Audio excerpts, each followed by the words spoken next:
Very inspiring first pitch by Cameron Stein, who got it pretty much to the plate, which a lot of pitchers here would love to do today. Great to see Cameron Stein taking care of business, and everybody enjoyed it, as did we. Kent Trahan along with Jude Young from Thibodaux, ready to roll. Edie White and St. Charles Catholic. Here's the batting order for the St. Charles Catholic Comets under the direction of Wayne Stein. Lloyd Nash in center field. Dustin Meir is the second baseman. Delary Oob at first base. Brett LeBlanc cleans up behind the plate. Nick Lorio in left field. Jace Tomplan is in right. Evan Feaster at third base. Robbie Gilbert, the shortstop. Brandon Lemoyne, the DH. Nick Roberts is the pitcher for the Comets this afternoon. They will oppose the right-handed offerings of an awfully good pitcher here, Devin DeSandro, Jude. And DeSandro is a freshman, but he doesn't look like it, and the numbers belie that as well. Throws in the low to mid-80s, featuring a fastball, a curve, and a changeup, and strike thrower. So somebody that they rely on, and this is a big matchup and another challenge for him today. DeSandro just 20 hits allowed in 39 2/3 innings. Very impressive. Lloyd Nash will get things started this afternoon, the multi-talented junior center fielder for the Comets. In from the left side momentarily, third baseman DeSandro, brother of the pitcher, will cheat in. We're ready to roll. First pitch of the game on the way. And DeSandro gets ahead with a fastball. Straight up for Nash. Corner infielders in. And it's 0-2. Sandro right away coming after Nash, knowing that a table setter's just looking to work his way on base and see some pitches, and DeSandro not messing around, coming right over the plate with it.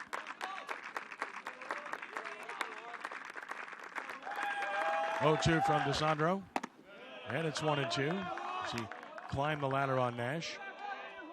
Lloyd showing the colors with his stockings.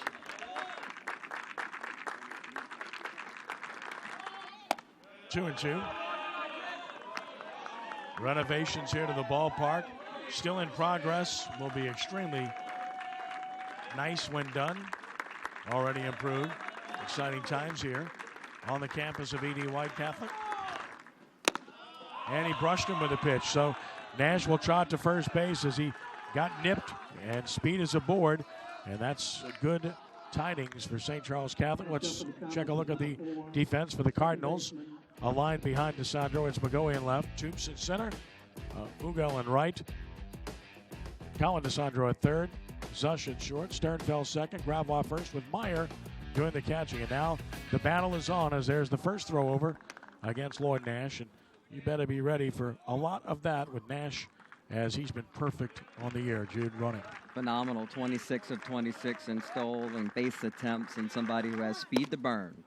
Strike is called to Meir, who showed bunt. I think he was just looking at a pitch to try to give Nash a read. Double play in order. Meir at 321. He's driven in 9. Nash with his lead. And there's the second throw over as Gravois holds him on. No doubt an interesting battle to watch, as Nash so dangerous over there, and DeSandro needs to make sure he's not distracted from the hitter. Not going. Fastball 1-1, and Meir figures to see a lot of fastballs with Nash's speed. Right, you have to give your catcher an opportunity to make a throw down there when Nash does take off, so that's another advantage that you have in the two-hole, batting behind somebody who gets on base as much as Nash does. Wayne Stein looking on. There goes Nash. Pitches a strike. Throw down is not going to get there. So Nash remains perfect. 27 of 27 in the stolen base department. Leadoff walk can almost always be costly, and with somebody like Nash quickly turning it into a double and putting the pressure on for the Comets right away, top of the first. And a threat to steal third. 1-2 to Meir, who would like to at least advance Nash here. DeSandro stepped off, back on, ready to work. Good take by Meir as the count is equal. 2 balls and 2 strikes. Grass surface here. And the baselines are all grass as well. Favorable bunting conditions. 2-2. and just got a piece of that off of the catcher's mitt to stay alive. See the play sheet or the codes attached to the belt. A very good shot by our camera people. They'll flash numbers, and the coinciding numbers are attached in many cases right there at the belt buckle. Breaking ball beat to short. Tough chance on the run, and got him. Good play on both ends by Zush and Gravois. What a good job by Mir to put the ball in play. Nash to third with only one out. Zush had to hurry to throw, obviously, but when you've got somebody like Gravois over there, you clearly trust to be able to make that scoop. You just get it over there as best you can. It was hit behind the runner, so it was easy for Nash to advance to third with just one out. Delariube has an opportunity to put the Comets on top. Working from the stretch to Sandro. 1-0 to Oob, who's been a very, very good hitter in these situations, as evidenced by the fact that he leads this team in RBI on the season with 25 of those. Go with his .282 average. Does not get the breaking ball, and it's a ball and a strike. Good look there at the curveball of DeSandro. He's been working up a little bit with his pitches early on. I know he doesn't want to live there throughout the game, but he had good late break on that one. Nice block by Meyer, and it's 2 balls and a strike. Comets in their royal blue tops, road blues, yellow gold numos, gray pants. Good look at the color contrast. Rainbow look for E.D. White with the maroon most prominent. And now 3-2. 3-1, pardon me. 3 balls and a strike with Brett LeBlanc on deck. Favorable pitch for Oob to do some damage here. Right fielder Ugel is shallow, looking to try to cut down the runner at the plate. This will be deep enough. Center fielder retreats. Tubes back there. Caught it. Nash will score easily, and the St. Charles Catholic Comets have taken a 1-0 lead. 26th RBI of the year for Oob. Best on the team.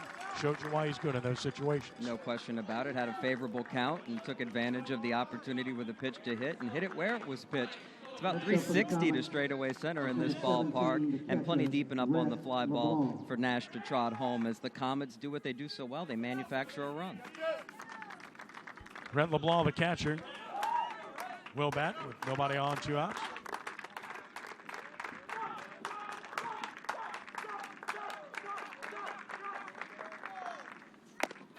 And a strike is called as LeBlanc, hitting .253 with 15 driven in, awaits another from the right side. Even up at a ball and a strike. As you mentioned, when he's missing a lot of the time, it's up in the zone early on. It takes a little bit of time sometimes to get settled in, even on your home mound. And if you're DeSandro, you want to do so in a hurry, already trailing by a run. Up and away, 2 balls and a strike. And he's pitched a bunch this year as a freshman with the varsity in a program that expects to make it to the playoffs and make deep runs in the postseason. So they're counting on his arm when it really counts in the playoffs. Missing badly outside, so 3-1. So not sharp here in the first. DeSandro, he's had at least a 2-ball count on each hitter.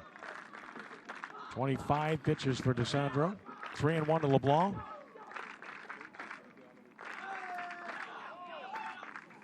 Rhett took a strike, and he still did it 3-2.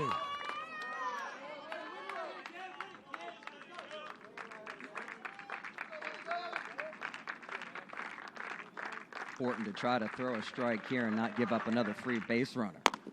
Missed away, so there's the first walk issued by DeSandro to go with the hit batsman. Running the first with a purpose, Rhett LeBlanc. He'll get a courtesy runner, as most catchers do, as they'll send in number 20, Trey Arsenault, to run at first base, and Nick Lorio will bat. There's Lorio. Left fielder for St. Charles Catholic, and a good hitter. Go to first, runner back, Lorio. 333 hitter. Has a home run, he's driven in 13. Not a team that hits the long ball. That was the only home run of the year that St. Charles Catholic has struck. And a strike called to Lorio as DeSandro gets ahead. DeSandro has to know that he needs to challenge these hitters once he settles in. If he can, just throw the ball over the plate and give yourself a chance against a team that, as you mentioned, doesn't have a great deal of power. Ball gets away. Runner's going to advance to second on an error. That'll be an error on the pitcher, DeSandro, as Gravois had to reach for it. And on to second is Arsenault. First error of the game. Become a real grind for DeSandro here in the top of the first. And now another runner in scoring position, and the Comets throughout their lineup do a good job of putting the ball in play, so the Cardinals under pressure here early. High and tight, popped out of the glove of Meyer, but not far enough for Arsenault to think about it. 1-1.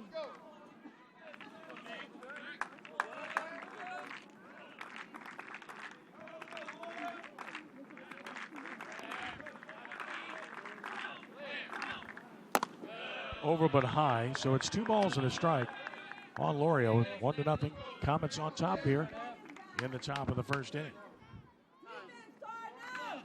And we'll have a visit to the mound here, and a pretty good idea as DeSandro continues to miss high and doesn't look very comfortable out there. And again, just a freshman, so this the right time clearly to try to help him clear his head and take a breather. Good discussion ensues, and the freshman, no doubt, getting a good talking to. Good staff here at E.D. White, as has been the case for many years with this outstanding program. Shane Trosclair has been doing it for a long time. Good buddy of mine, and had him involved in our statewide radio show starting about 20 years ago. And he was always a blast helping us out. We have to re-recruit him for that purpose. Right now he's kind of busy, though, with something else. Yeah, this time of year we're not going to bother him with anything quite like that. He's got a state championship to think about. Towards second, Sternfels, a good hop, takes care of Lorio in the inning. A run without the benefit of a hit. One stranded. It's on to the bottom of the first with the Comets on top of the Cardinals by the score of 1-0. There was one error and 1 man left on base. Score after 1/2 inning plays. The Comets won. The Cardinals. Here's the batting order for the E.D. White Catholic Cardinals under the direction of Shane Trosclair. Wes Toops in center field. Colin DeSandro at third base. Rhett Ogle in right field. Gabe Gravois at first. Steven Saunier, the DH. Joe McGoey in left field. Eli Sternfels, the second baseman. Devin DeSandro, the pitcher. Jordan Zush at shortstop, and Jack Meyer, not batting but catching for E.D. White. And the Cardinals oppose the right-handed offerings of a good one in Nick Roberts. Roberts, as we can see, 5-1 on the year, and somebody who works really mostly in the upper 70s, although he can reach back for a little more when he needs it. And he lives off of his two-seam fastball, which can be his greatest asset and his greatest enemy depending on the day. A lot of late run on it, but sometimes that can affect his command. And we know he can also go to a slider and a changeup, so a 3-pitch pitcher. But he'll work mostly off that fastball and rely on the late movement. Let's take a look at the St. Charles Catholic defense behind Roberts. It's typically good. Lorio left, Nash in center, top line and right, Feaster third, Gilbert short, Mears second, and Oob first. LeBlanc doing the catching with Roberts on the mound this afternoon. The weather this afternoon here in Bayou Country is good. Partly cloudy skies, but more sun breaking through. 78 degrees, very pleasant. Wind is a minor factor out of the east-southeast. 5 to 10 miles an hour blowing across toward right. So might help a few balls in that direction, at least to some degree. Ready to roll in the bottom of the first inning, and Wes Toops will stand in for the Cardinals against Roberts. Left-handed swinger.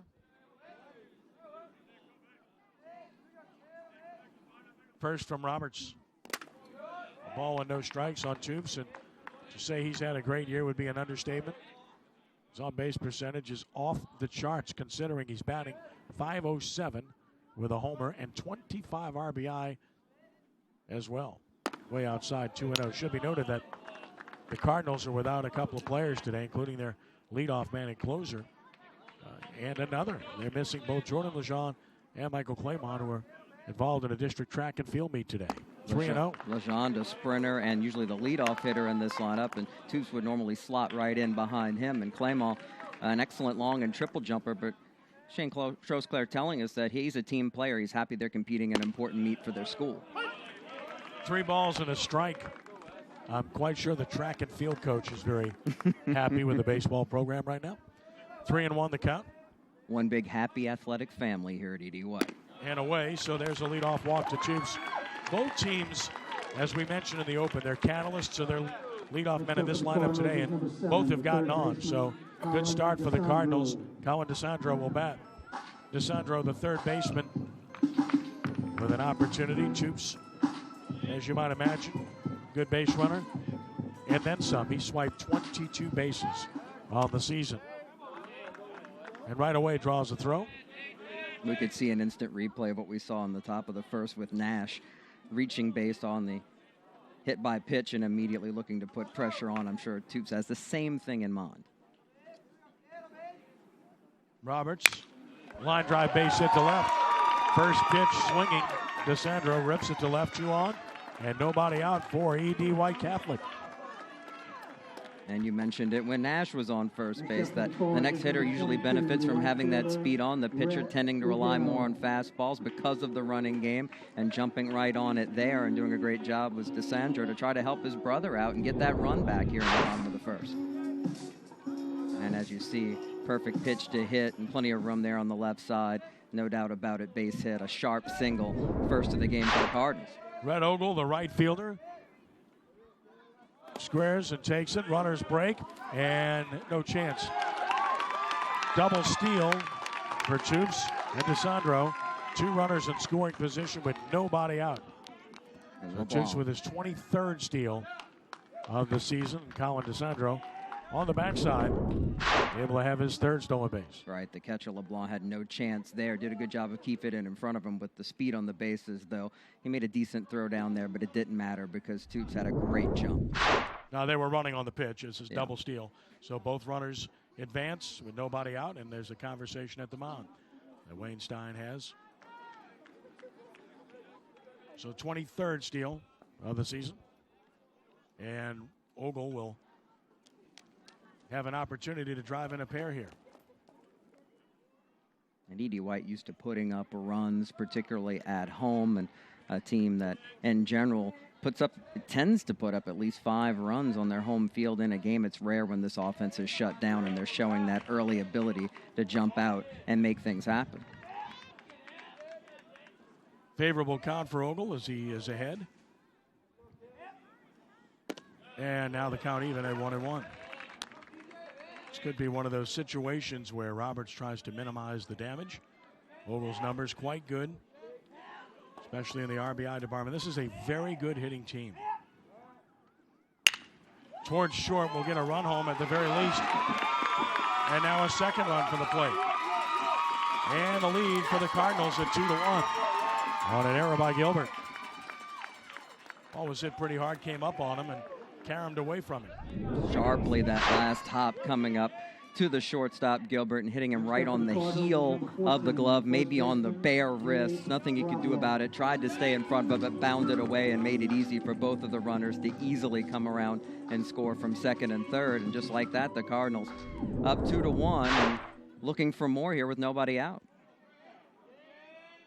Gabe Gravois, the first baseman, swing and a miss. Runner breaks. He will steal second without a throw. So the aggressive nature continues. Well, they say foul tip. So foul tip, he'll return to first base. 0-1 the count. We're pretty close here with this modified press box here and low behind the plate. And I think I did hear a little bit of that foul tip to justify sending the runner back. But we're right up on the action behind the chair back seats. There's a great story to tell later on about that as well behind the plate. Did miss that one, and it's no balls and 2 strikes, a breaking ball. And a good one from Roberts. A lot different when you get ahead of the count. You can use those pitches out of the zone. And now we can go to any of his repertoire, but still has to worry about the runner at first as far as not missing in the dirt and creating another chance for the Cardinals to run here. You mentioned they're wearing their rainbow-style jerseys. The Houston Astros, known for those back in the late 70s, early 1980s. And we know that head coach Shane Trosclair is another throw-over and back easily the runner. Trosclair, a huge Astros fan, which is near and dear to my heart, a fellow Stros fan, and sporting these pullover-style jerseys that were so popular, particularly back in the 80s. I don't know if I like the color scheme with this particular look, though. Good breaking ball takes care of Gravois for the first out of the inning. And now Stephen Saunier. Roberts relying on the curveball. Seems like he's comfortable with that and spotting it early, even though he tends to like to move that fastball around. Big swinging strikeout for out number 1. The DH, Saunier, at 329. He leads the team with 34 RBI. And he's got those 4 home runs as well. Runner back. Dimensions are modest here on campus. 300 down the lines. 340 to the gaps, 360 to straightaway center. Not much wind to speak of to affect things. The American flag out left center, barely moving at this point. Good breaking ball. Roberts locating that pitch now. Gets ahead of Saunier.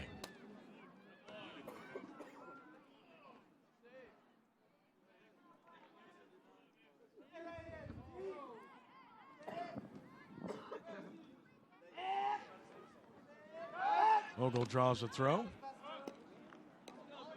Ogle, a very good base runner as well. 15 stolen bases on the season. Pretty decent lead. See if he extends it at all when the stretch takes place. Maybe a little half a step. And he's running, and this one's ripped foul down the left field side. So again, the aggressive nature of the Cardinals here. Putting pressure on the defense immediately. No balls and 2 strikes. And if that one would have stayed inside the bag for a fair ball with the runner going, he would have easily scored as it went deep into the left field corner. That running game and the willingness to go hit and run when you trust the hitter at the plate and the ability to put bat on ball, just another way you can put pressure on the defense. Ogle back to first and Saunier back to the plate. There he goes again, swing and a miss. And hitter out on strikes.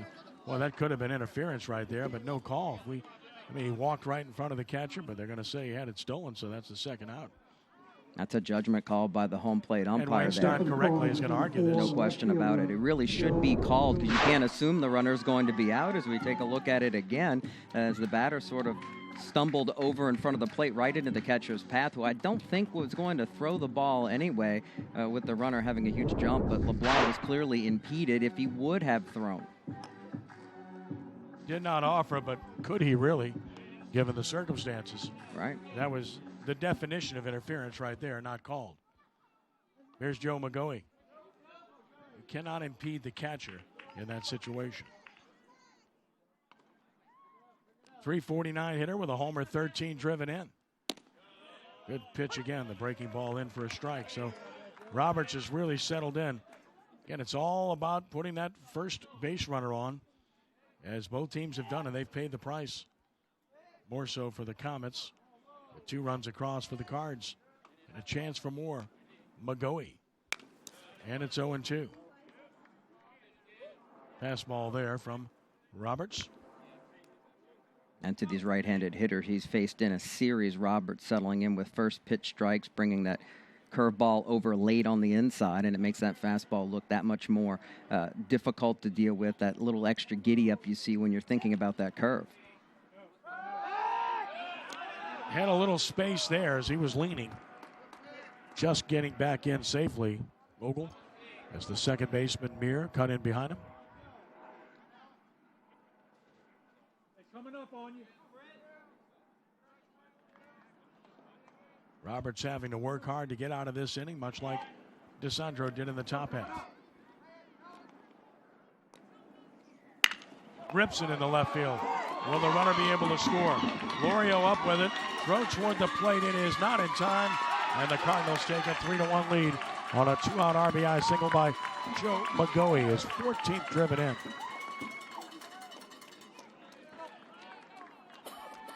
They will make you pay. As mentioned, a very good inning No team. question about it. And Ujiel coming around third probably didn't get to the bag before the left fielder Lorio gloved it, made a decent throw to the plate, but Ujiel again having plenty of speed to burn, and that second hop not getting to the plate and giving an opportunity for the swipe tag, and E.D. White with a 3 spot here in the bottom of the first. This is hit toward center. Center fielder is there and making the catch is Nash. Inning over, but a big inning for E.D. White with 3 runs on 2 hits in error, and they strand a base runner after 1. 3-1 Cardinals.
This portion of the first NBC Bank Prep Showcase is presented by Joseph A. Bank, the new tradition since 1905, with locations downtown in Metairie and in Mandeville. Joseph A. Bank. 3-1 Cardinals on top of the Comets. Ken Trahan, Jude Young as we head to the top of the second. Jace Tomplan will lead it off against DeSandro, who used 26 pitches in the first. Tomplan takes it high, which was the case with many of DeSandro's misses in the first inning. Feaster and Gilbert will follow.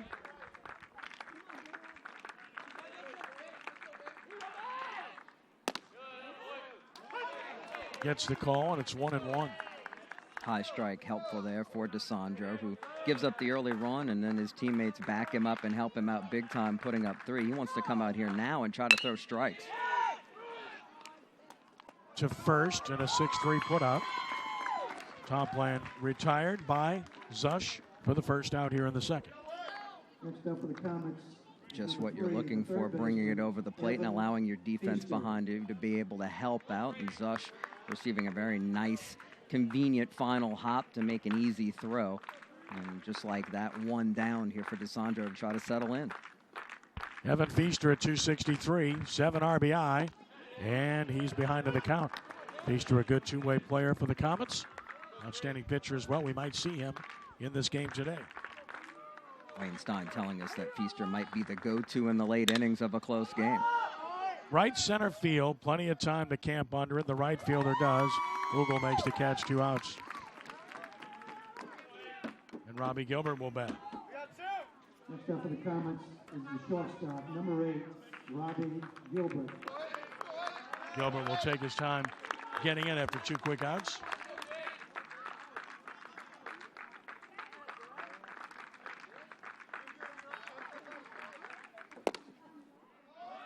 Gets the call of the knees, 0-1.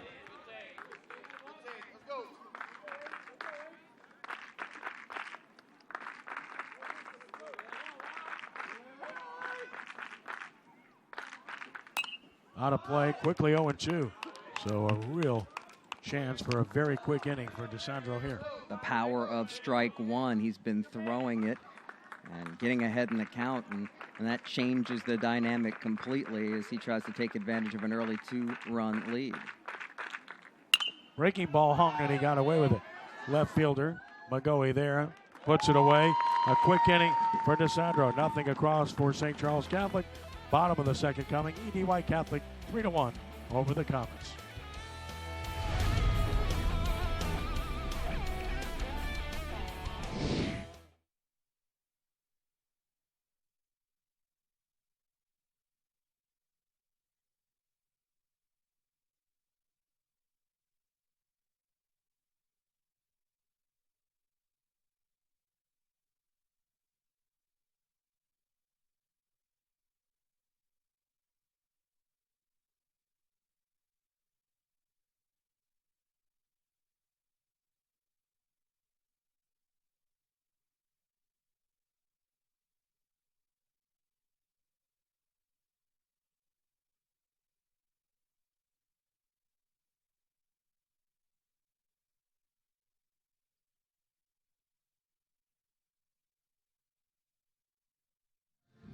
Time now for Traditions, presented by Joseph A. Bank, the new tradition since 1905.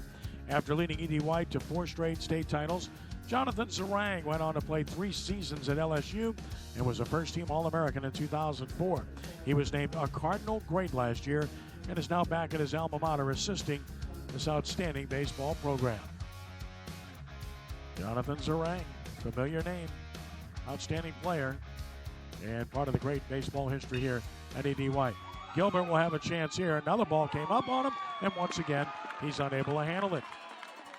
That's one of those, Drew, where if you read it off the bat, you got to come get it, not allow that extra hop to get there. Right, you don't want to wait on a ball like that in a situation where you give an opportunity for a different kind of hop, and we've seen a couple of difficult high hops once that ball's reached the infield dirt. Already here early in the game, that's victimized the Comet shortstop.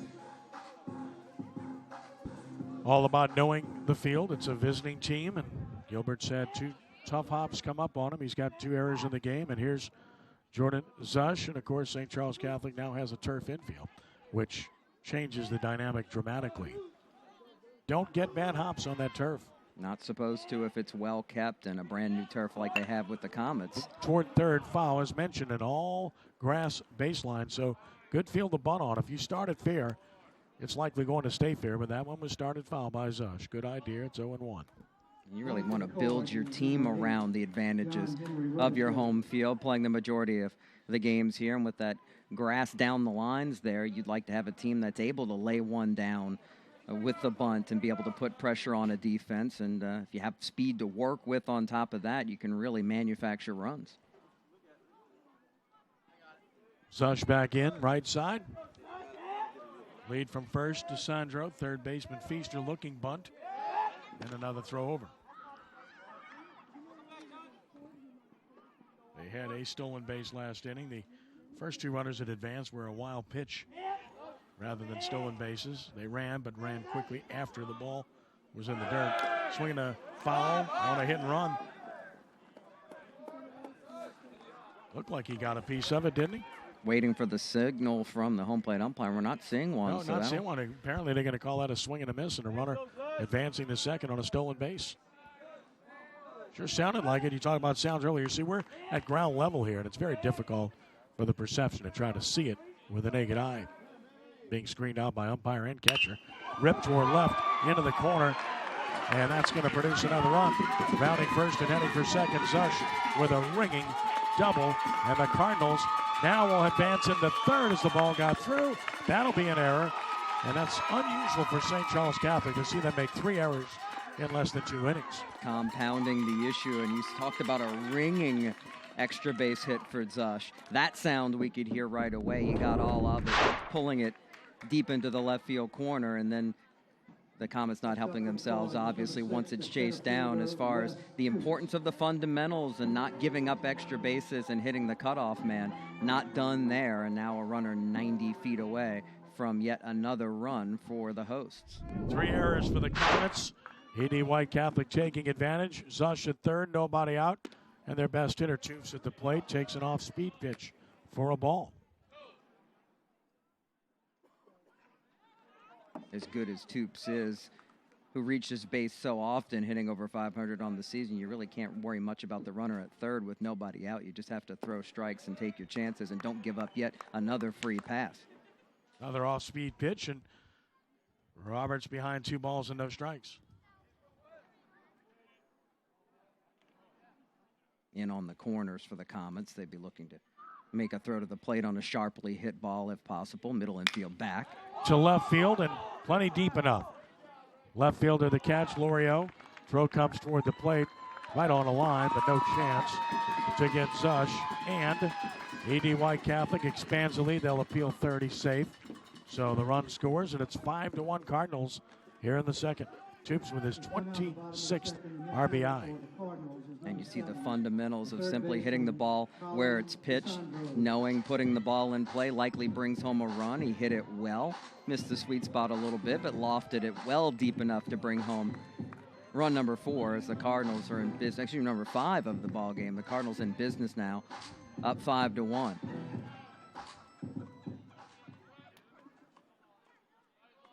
Colin DeSandro singled his first time, scored a run.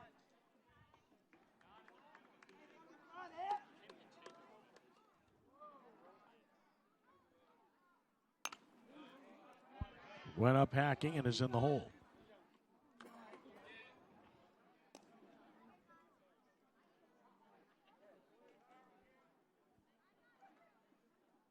Roberts the 0-1. Off the end of the bat, first base side, it's no balls and 2 strikes.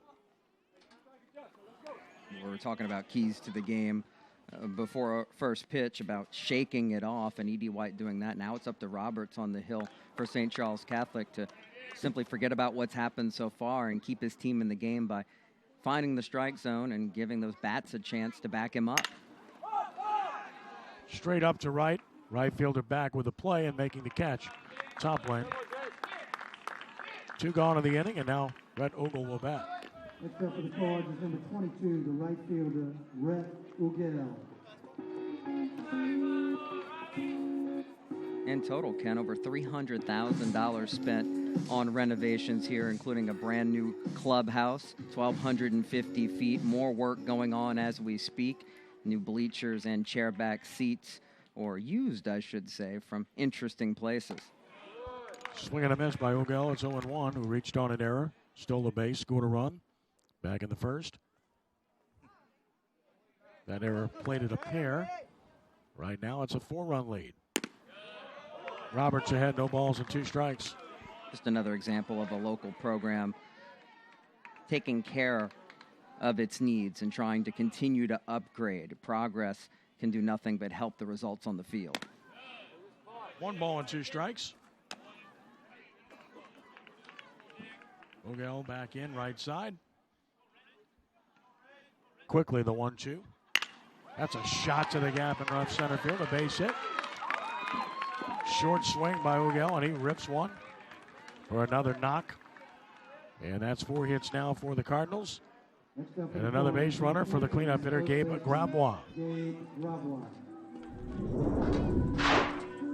And there you see the hands coming in quickly, a short swing indeed. And when you have quick hands, you're able to handle that pitch on the inside, as Roberts to right-handed hitters has come with that curveball in the inner half, and that time it is not a successful one because of the quick hands of the hitter. Ogle diving back in.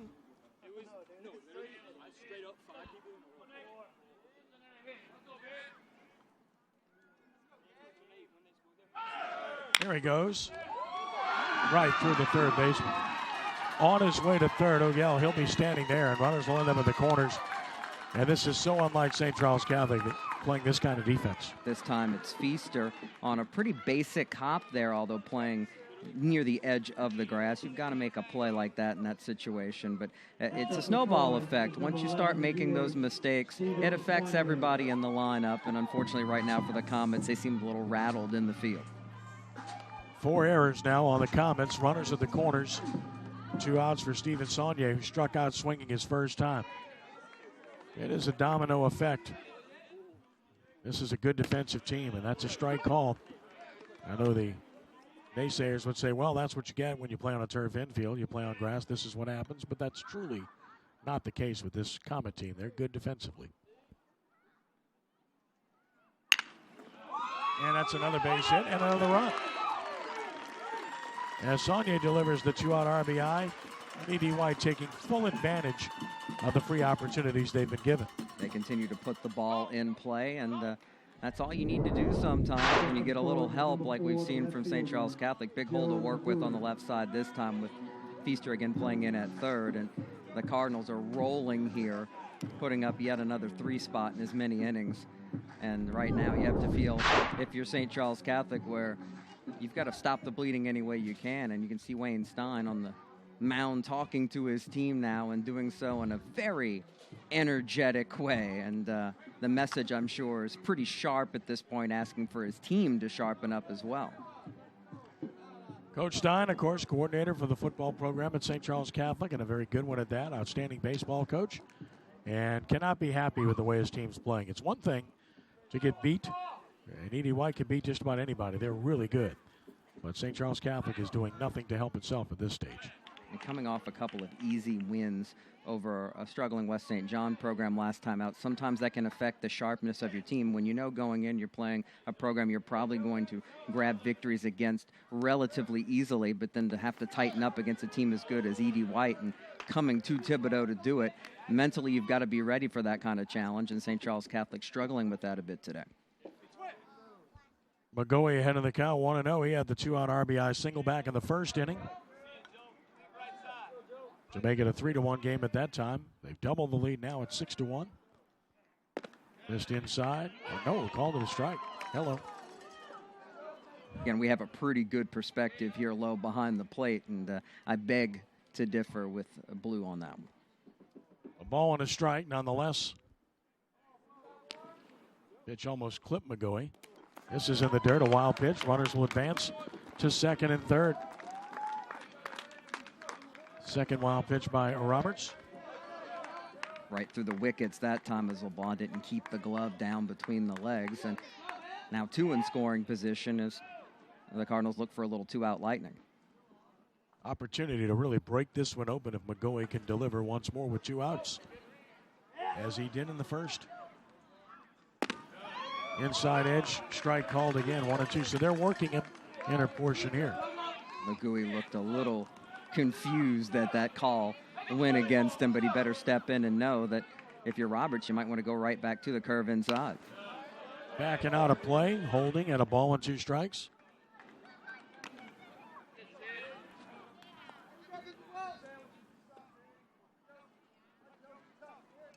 Come on, Joseph.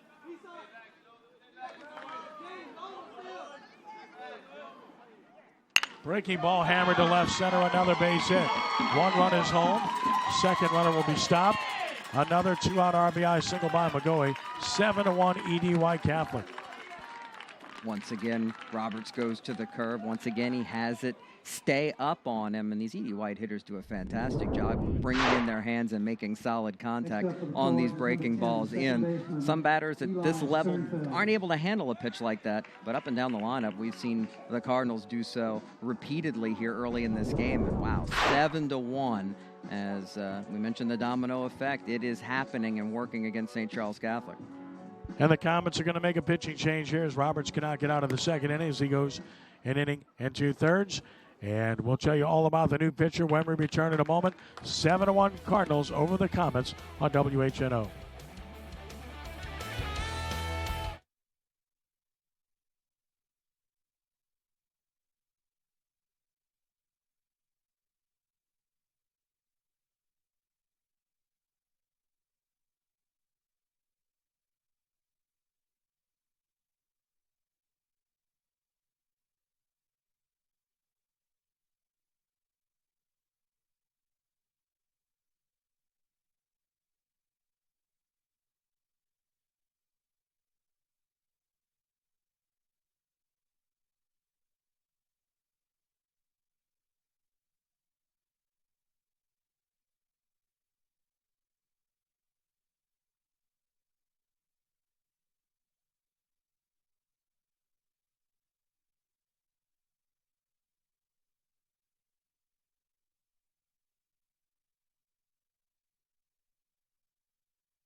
Ken Trahan, Jude Young, 7-1 Edie White Catholic all over St. Charles Catholic. And we get a new pitcher for the St. Charles Catholic Comets as the Loyola commit Akash Patel comes on in place of Nick Roberts.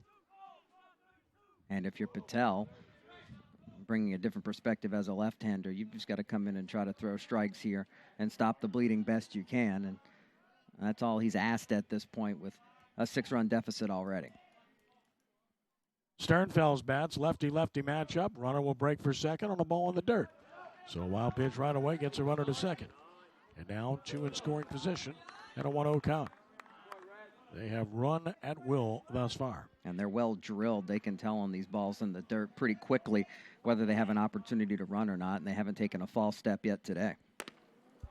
Sailed high and tight, 2 balls and no strikes. Roberts hit hard with 6 hits. A couple of wild pitches. He didn't get much help defensively, though. And it's 2-1. A couple of unearned runs against him in the first, and of course, errors here in the second, contributing to more unearned runs. 2-1. This is hard toward right, so the carnage continues. 1 run is home, second runner for the plate, and they throw home. That allows the runner to go to second. Another defensive miscue by the Comets. And EDY Catholic all over St. Charles Catholic, 9-1. We're pointing out the physical and the mental errors by the Comets, but we have to continue to stress a lot of well-hit balls by E.D. White, and that pitch split the heart of the plate hitter's count.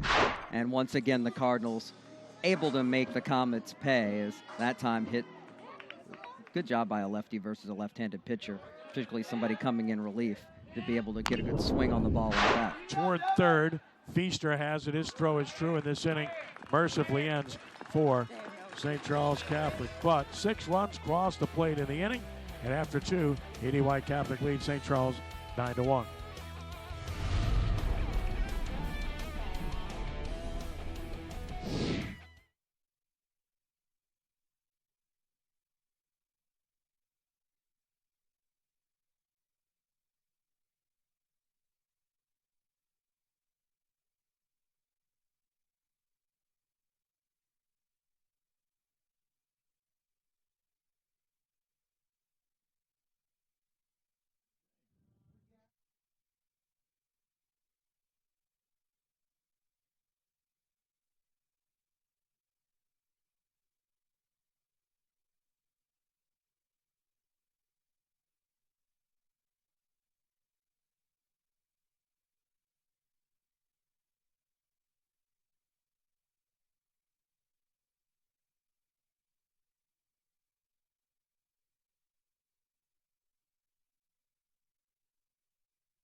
This portion of the first NBC Bank Prep Showcase is presented by the Louisiana Baseball and Softball Academy.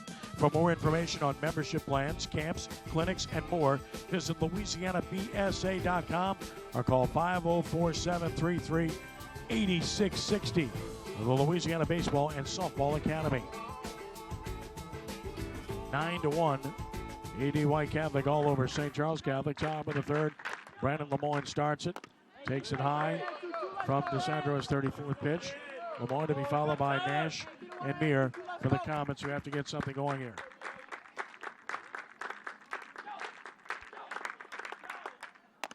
High and tight, 2 balls and no strikes.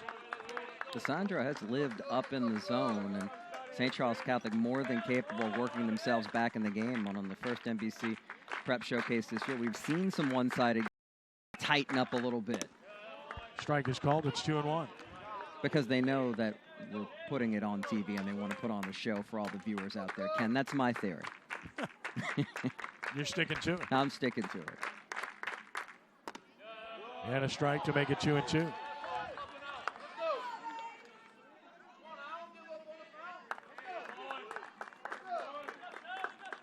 Two balls and 2 strikes on Lemoyne, a 409 hitter. And he's out on strikes, 1 gone. First strikeout recorded by DeSandro. Flipped the order, and Lloyd Nash will bat. Remember, things started well for the Comets. He was hit by a pitch, stole a base, and scored a run in the first. That seems like a long time ago. I'm sure it feels like a long time ago after the trip over from Laplace for these Comets at this point, but Nash will look to try to ignite something again here with one down. Showed bunt took a strike. And defensive Nick Roberts, he did give up 6 hits in 1 2/3 innings, 9 runs, but only one of those runs was earned. Right. Was totally betrayed by his defense. Hard to work with so many runners on base, extra runners in the running game to worry about. Pretty good pitch. Called a ball, a breaking ball, and it's 1-1.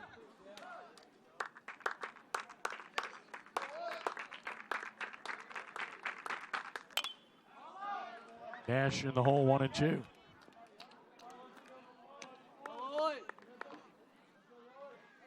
And on the flip side, if you're DeSandro, you trust the guys behind you to do the work. He's throwing strikes and really pounding the strike zone here, mostly with the old number 1. Nice play by the first baseman. Nash retired as Gravois was right there for the second out.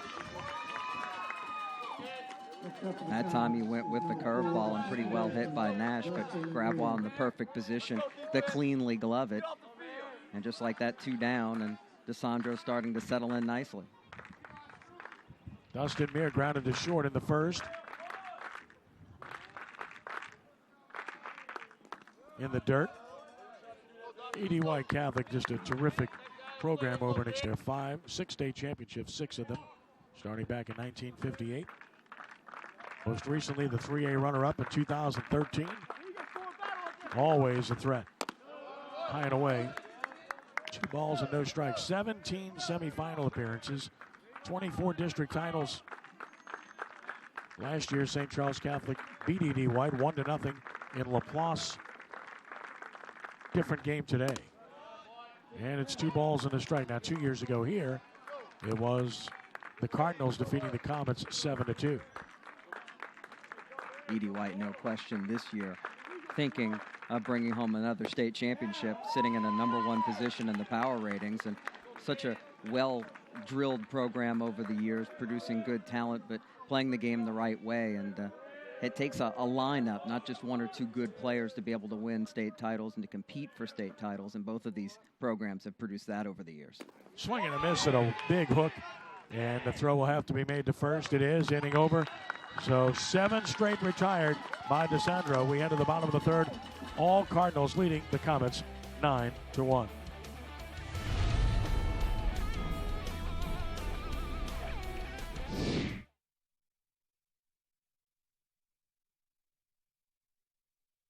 Should be here any second. No, he stepped out, but he should be coming right back. Yeah.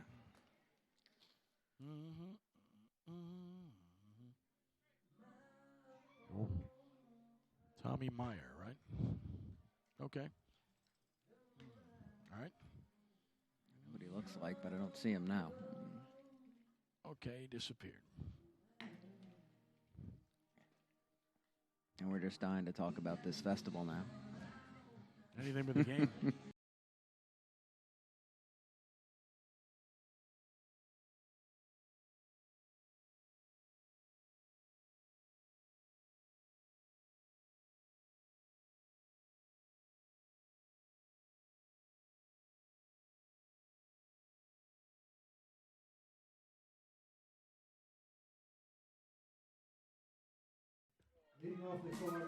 This portion of the first NBC Bank Prep Showcase is presented by the Acadia Music Fest, Saturday, October 28th in Thibodaux. For the latest news on this fall's lineup, visit acadiamusicfest.net. Acadia Music Fest, we'll talk more about that coming up. What a great event. What a great performance by E.D. White Catholic thus far. As we start the bottom of the third, and a ball missing high to Jordan Zush, who doubled, drove home a run, scored a run in the second, when the Cardinals played at 6. Low with an off-speed pitch, 2-0.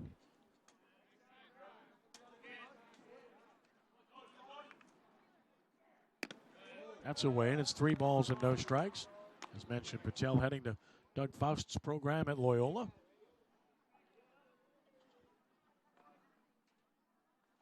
There's a strike, and it's 3-1. Wolfpack recently getting a commit from the fine center fielder and pitcher for Rummel as well, Luke Lacoste. Strike called. It's 3-2. And Faust's program with a win over the #1 ranked team in NAIA earlier this year in Faulkner. So slowly building something. Toward first, have to wait on it. And Oob does and makes the play. He was patient. And takes care of Zush for out #1. And now Wes Toops, who has walked and scored and had a sacrifice fly to drive in a run. So officially, he's 0 for 0.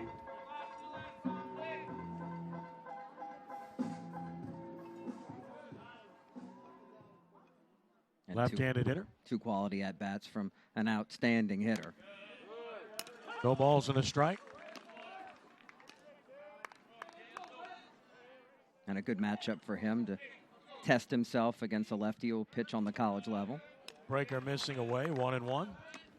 Division I schools already looking at this sophomore who's showing elite ability with the bat already. Tied him up with a fastball in on the hands, 1-2.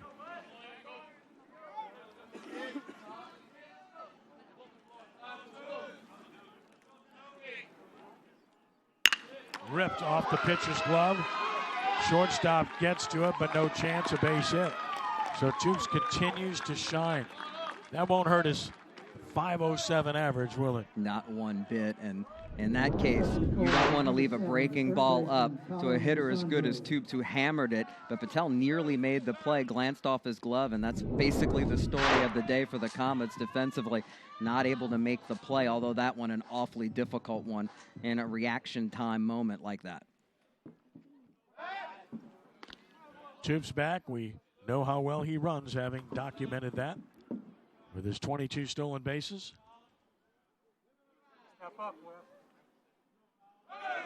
And they picked him off here, Ken. Good move with the lefty, and the play is made, and it's difficult to steal off of a left-hander, particularly when you haven't seen him and don't know his move, and that time Toops, an excellent base runner, is caught off guard and picked off. 1-3-6. Good job by Patel to Oob to Gilbert for the out. 2 gone here. Patel is maybe settling things down a little bit, missing high and away. To Colin DeSandro, who singled and scored in the first. He's 1 for 2. This is straight up. Going to come down eventually. Third baseman foul territory, and Feaster puts it away.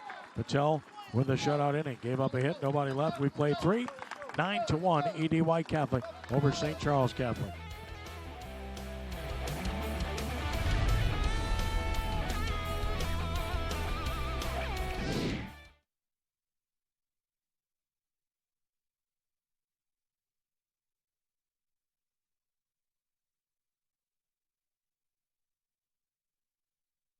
There you go. All right, card 8. All right, I got you. He's getting the headset on. Just turn it around. There you go. That'll do it. Just caught up in here for some reason. There we go. That's got slack now. Sorry? No, it's fine. Thank you very much. Appreciate the courtesy. 1, 2, 3, 4, 5, 6, 7. Alrighty. Got it. Got it.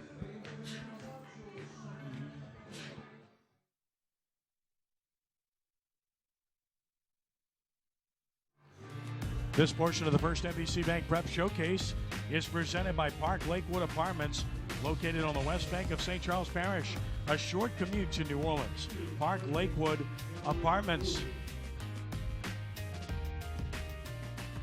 Cardinals in control 9-1 as we go to the 4th inning. Heart of the order for St. Charles Catholic. Delariou gets it started. Rhett LeBlanc and Nick Lorio to follow against the right-handed offerings of DeSandro, who misses high. Oob had a sacrifice fly to produce the only run for St. Charles Catholic in the first inning. And the next pitch equals the count at 1-1. It's a pleasure to welcome to our broadcast Tommy Meyer, who's with that Acadia Music Fest, an outstanding event. First of all, we appreciate the support, Tommy. It's great to have you with No, us. absolutely. Thanks for having me on. Thanks for coming out here and publicizing our Cardinal baseball program, which is doing great this year. They're having a great year, obviously. At 25-6, and I think they like being on television here today. I think they are doing a pretty good job with it. Speaking of like, there's a lot to like about the Acadia Music Fest. Not just music, but art, food, merchandise, and a hard hit base hit to center field interrupts that. So Oob is on, and that's important because that's the first hit of the game Yeah. for St. Charles Catholic. So you see that, you join us, Absolutely. and the Comets get a base hit. I don't know if that's a good thing. Being So my again, son's playing catcher. So. I'm not saying a word. Okay? Jude, this is just a good piece of hitting. No question about it, and we've seen a lot of pitches up, and that time Oob takes full advantage, hits it right back where it came from. Brett LeBlanc will bat, walked his first time. Bats with Oob at first here with nobody out in the fourth. And took a strike. So again, this is a multifaceted event. It's not just music. No, absolutely. It's it was designed to show people the great music and the great food that we have in this area. We kind of call it a mini jazz fest. So we're really excited about this year coming up. Anytime you can invoke the words Jazz Fest, that's Yeah, pretty, it's pretty it's pretty exciting. exciting to kind of give you some description of what people can expect from Acadia Music Fest. And in addition to that, as we talked about music, this year incorporating some local bands, aren't you? Well, it's always been local bands. We basically have 8 to 9 bands that are from Thibodeau-Houma area, and then we'll bring in a regional act. Like last year, we had a band out of New Orleans called Flow Tribe. I know them. You know them well. And then this year, we're excited because we have Cowboy Mouth. Nearly a double play, struck him out. And a peg down to first, who just able to get back in is that catcher, Meyer. I mean, he showed off a pretty good arm there. Clearly got that from his mother. Absolutely, I would say so. And I think he actually picked him off. That was a bad call. Make sure to watch the replay on WHNO Channel 20 to make there sure. You go. Good plug right there. That's right. So this year, our headliner, one of our headliners is Cowboy Mouth. We may wind up, we're pretty excited, we may wind up with 2 headliners. We're in negotiation right now with Better Than Ezra as well. So we'll have a good old Louisiana flair coming back. Those are really good names. And, of course, people in Bayou Country, they know how to have a good time. Oh, absolutely. And it's an open-air festival. It's out in a big empty lot. It's pretty unique. We were lucky that J-Ron Land allowed us to use this area, and they've been catering to us since we started. So, Strike called here, and quickly no balls and 2 strikes on Lorio, who grounded out to second his first time. What's your favorite part of the event? What's the one thing that stands out to you more than anything else? Well, I'm going to tell you, I wouldn't have said this at first, but I can tell you this now, is the family atmosphere and how many people came up and told us how nice it was to be able to have their kids with them and not have to be concerned about them, the safety of their children. So it was really exciting to see the families out there spending the day enjoying the food and the music. Held up on a pitch over but high. Good 0-2 pitch, though, nonetheless. 1-2 the count. If only that catcher would have framed it a little bit better. Huh? We'll have to work on that tonight. But I can tell you this, this year we're adding in local artists, which we're pretty excited about. We have artists coming out who to showcase their talent. So now we have it's a 3-headed beast. So we're pretty excited. And when you talk about artists, you're talking about people doing some portraits, paintings, and things of that nature? Yeah, you're going to have people out there. One of our featured artists who actually is going to do our poster this year is Elaine Toops-Wagesback. She's originally from Thibodeau, and she lives here now. And some of the work she does is amazing, just right up there with any local artist or anyone you see. Pop up, right side, infield fly rule in effect and caught nonetheless by Sternfels for the second out of the inning as Oob holds at first base, and that will bring up Chase Tomplin, who grounded to short his first time. What about a round number of how many people you can expect for Acadia Music Fest? Probably more than what we anticipated last year, and this year it looks like it's going to be even bigger. Last year we had about 2,500 people come in and out the gates during the day. This year the projection is probably closer to 5,000. Outstanding. Yep. Well, when you have good local bands like we do, And then you bring in your Cowboy Mouths and your Betanezer. Then you start to bring in people from other areas as well. So inside corner strike, 0-1. In October, late October, usually a pretty good time of year. Like this time of year in the spring is for festivals and events taking place outdoors. Late October usually works out pretty well in that way too. absolutely. You know, last year we planned this event in 3 months last year, which was pretty exciting. Amy Hebert, who assists me in this, or probably doesn't assist me, probably runs the show. She did this in 3 months. So we were competing against Nichols football and LSU football, and we still drew in 2,500 people. So you're right about that. This year, no competition. Well, no that's competition huge. at all. That's so. huge. It's very difficult to compete with college football. Especially this area, right? Oh, sure, no doubt. Straight up, out of play. And it's 1 ball and 2 strikes. And LSU football is always tough to compete with, but Timmy Rebo is doing a really nice job building a program at Nichols, and he's doing it by recruiting a whole bunch of players from South Louisiana. Amazing, amazing. I'm real close with Coach Rebo. And to see what he's done in this short period of time, if you're not excited about Colonel's football, you have a problem. Nice pitch by DeSandro. Strikes out top blade. No runs, a hit, a runner stranded. They left 2. Tommy Meyer, Katie Music Fest, thank you so much for joining us. We'll let you go enjoy the rest of the game, and we'll enjoy a Katie Music Fest. Thank you, guys. Thank you, Tommy. Our pleasure. 9-1.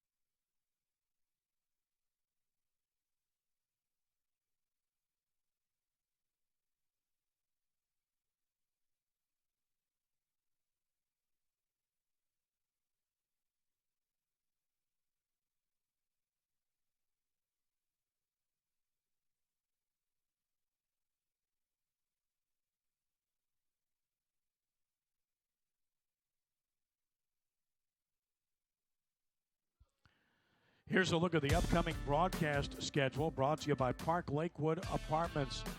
Check your listings. We'll have 2 games for you next week. We'll be announcing very soon. They will be outstanding, I can assure you. Make sure you check sportsnola.com to find out what they are. We'll let you know very soon. E.D. White Catholic up 9-1, bottom of the 4th inning. Swinging a miss by Ugel, and it's 0 balls and 1 strike. Ugel has reached on an error. He singled. He scored twice. And he faces Patel here in the 4th in relief of Nick Roberts. And it's great to have that flexibility with the late showcase schedule nearing the end of the regular season, next week being the final week. So an opportunity to pick out some nice matchups that'll have important implications moving forward towards power points and district titles. Another base hit. Ugel to first base. He's on for the 3rd straight time. That is hit number 9. Next up for the Cards is number 14, the first baseman, Gabe Gravois. Gabe Gravois bats. Just another good swing on a pitch about belled high and hit right through the whole left side for a base hit. And we've seen E.D. White make things happen when they've had the leadoff runner reach, as he's done right here in the bottom of the 4th. Gravois has scored a run despite being 0 for 2. Patel the first, not as easy to run on him. Any stretch. Already picked off a runner. Ended up being caught stealing. Gravois with 30 RBI on the year, 2nd on the club. If you're a left-handed pitcher, you need to work on having a quality set of moves to make the running game less of a threat for you. It's a real advantage on the rubber if you do work on that and make it a weapon for yourself. Gravois comes up empty. 0-1.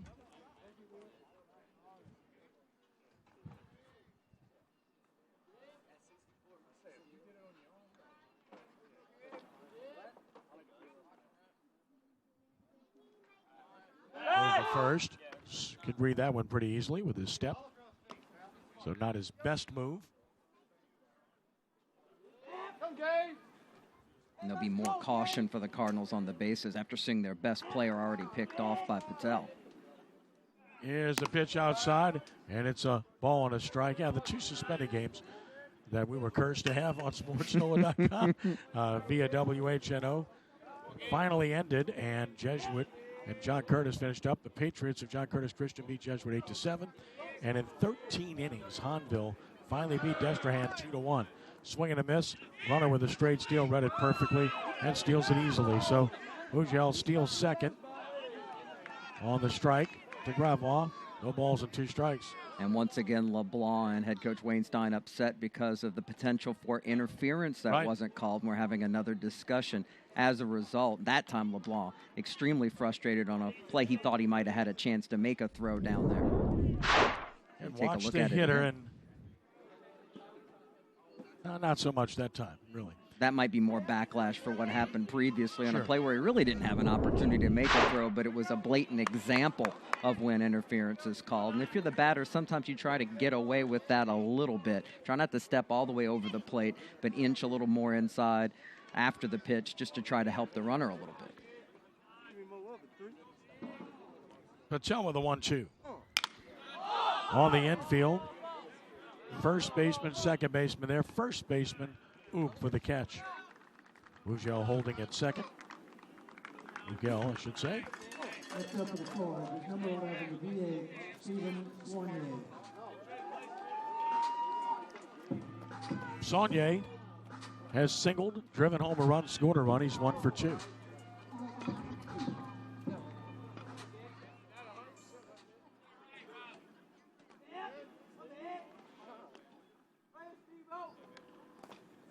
Nice pickup by LeBlanc.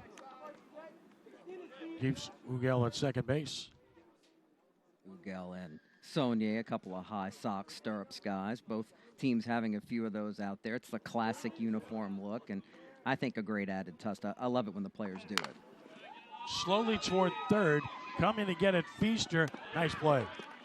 Runner for third with 2 outs. Good job by Feaster to come get it. Strong throw on the move.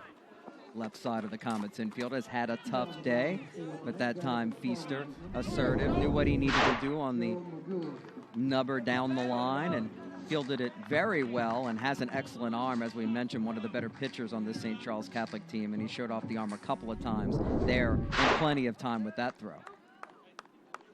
Joe McGoey bats. He's 2 for 2. He has 2 RBI. Pair of singles, run scored. Swing and a miss.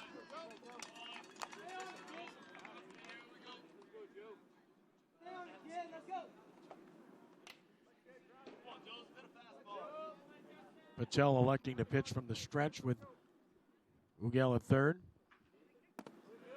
Down, and it's 1-1. Sun shining brightly now in Thibodaux. A bit cloudy when we arrived. Never a threat of precipitation, but it's gotten brighter throughout the course of the afternoon. Unless you're wearing blue. Towards short, Gilbert. And safe at first. Run scores 10-1. ADY Catholic extends the lead on a base hit by McGoey, his 3rd hit of the game and his 3rd RBI.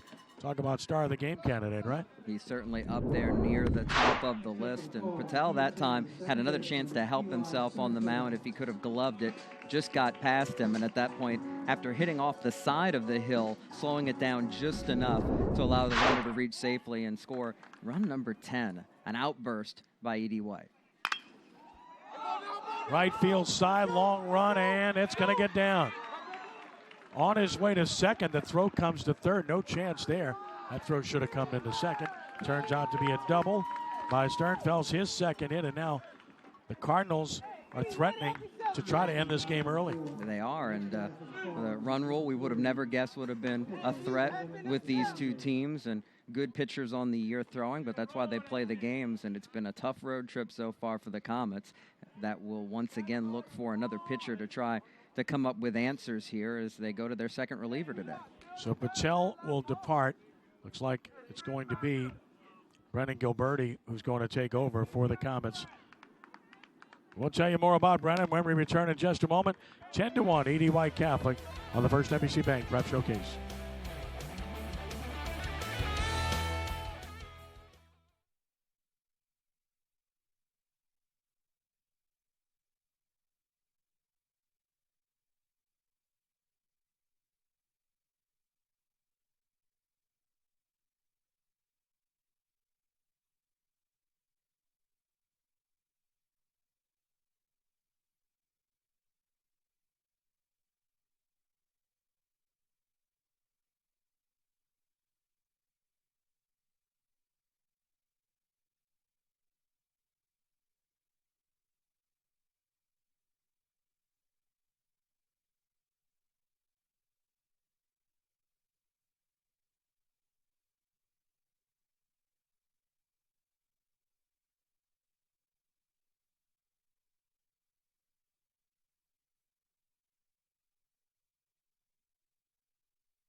Good crowd on hand.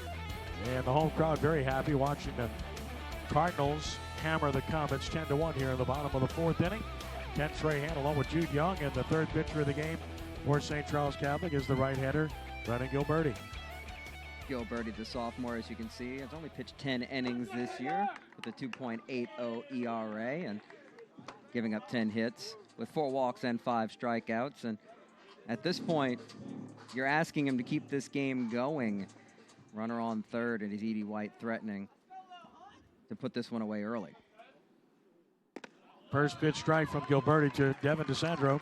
Was reached on an error, stolen a base, scored a run, grounded out.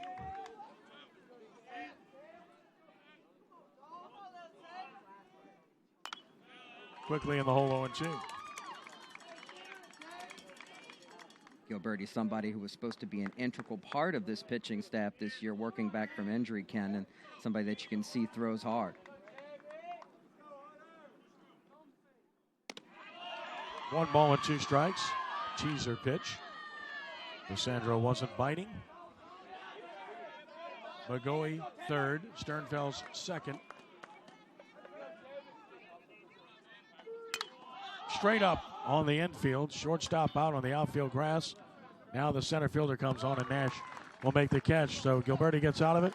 1 run, 3 hits, and 2 men left on base. They've left 4 after 4. 10-1, Edie White.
This portion of the first NBC Bank Prep Showcase is presented by Gibbs Construction, a leader in the construction industry in Louisiana and the Gulf Coast for more than 35 years, transforming dreams, visions, and plans into reality.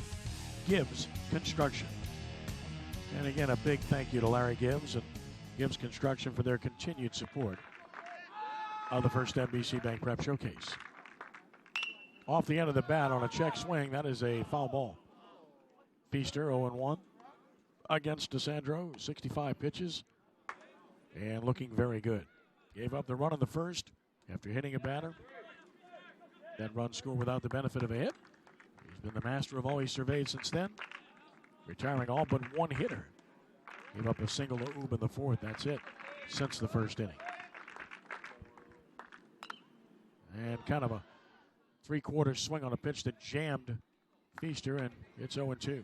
DeSandro had a high pitch count in that first inning, but after giving up a run, his offense immediately bounced back. 3 in the first, 6 more from the Cardinals in the second, and that allowed the freshman to relax out there and simply pound the strike zone with that fastball.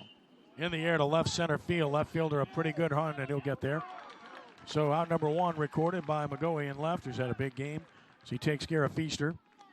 And now Robbie Gilbert will bat. He flew out to left his first trip. Well, a lot of stars if you're looking at Edie White Catholic here today. Ugal's been very good. Obviously, Devin DeSandro's pitched extremely well. But you look at those bats for Joe McGoey. He's had 3 RBI singles in a row, and they came with 2 outs. I mean, each one of them came with 2 outs. You talk about clutch hitting. That's as good as you can define it. That's exactly what you asked for in that situation, and he's batting in the 3-hole for a reason, and he stepped up big today, no doubt. Strike is called to Gilbert, who flew out to left as mentioned. his first trip. And once again, DeSandro pitching ahead in the count. And just a freshman pitching in the low 80s. DeSandro is going to be an interesting player to watch develop over the years here at E.D. White. He has a bright future, no question about it. A ball and a strike.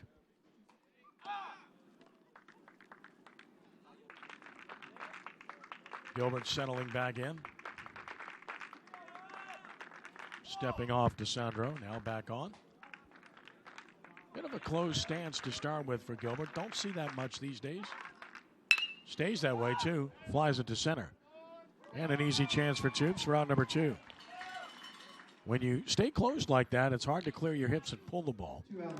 That's an old style of hitting, the newfangled style that hitting instructors have taught for the past couple of decades is an open stance, sometimes protracted, but then hitters close once the ball is on the way. Right, that slight opening giving you the ability to be able to come through the ball, and it's so important to be able to clear your hips and use your entire body behind the swing. Bunted by Lamont and caught for an easy out. So DeSandro at third catches the pitch made by DeSandro.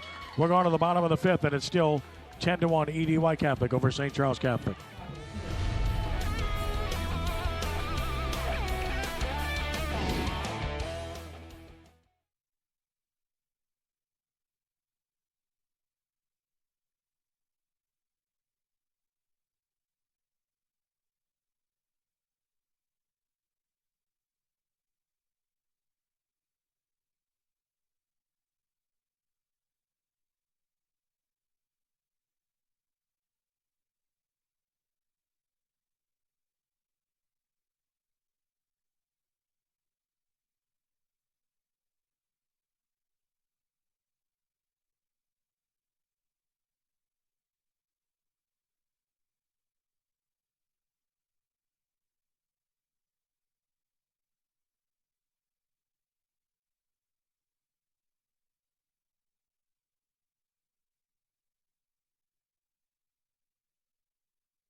If you are interested in purchasing a DVD copy of today's game, send an email to prep@sportsnola.com or call our offices at 504-681-0120 during normal business hours. You will receive a reply with more information on purchasing DVDs. Chopper the third, 1 pitch, 1 out here in the bottom of the 5th as Zush is thrown out. Gilberti gets another out as Feaster took care of him. Flip the order. Here's Wes Toops, who's got a walk, a run, scored, a sacrifice, fly RBI, and a base hit.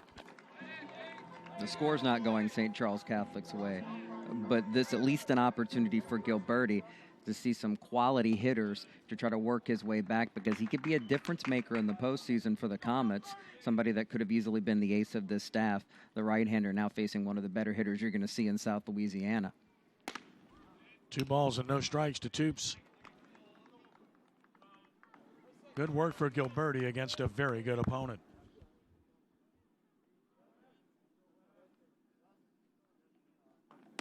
And 3-0.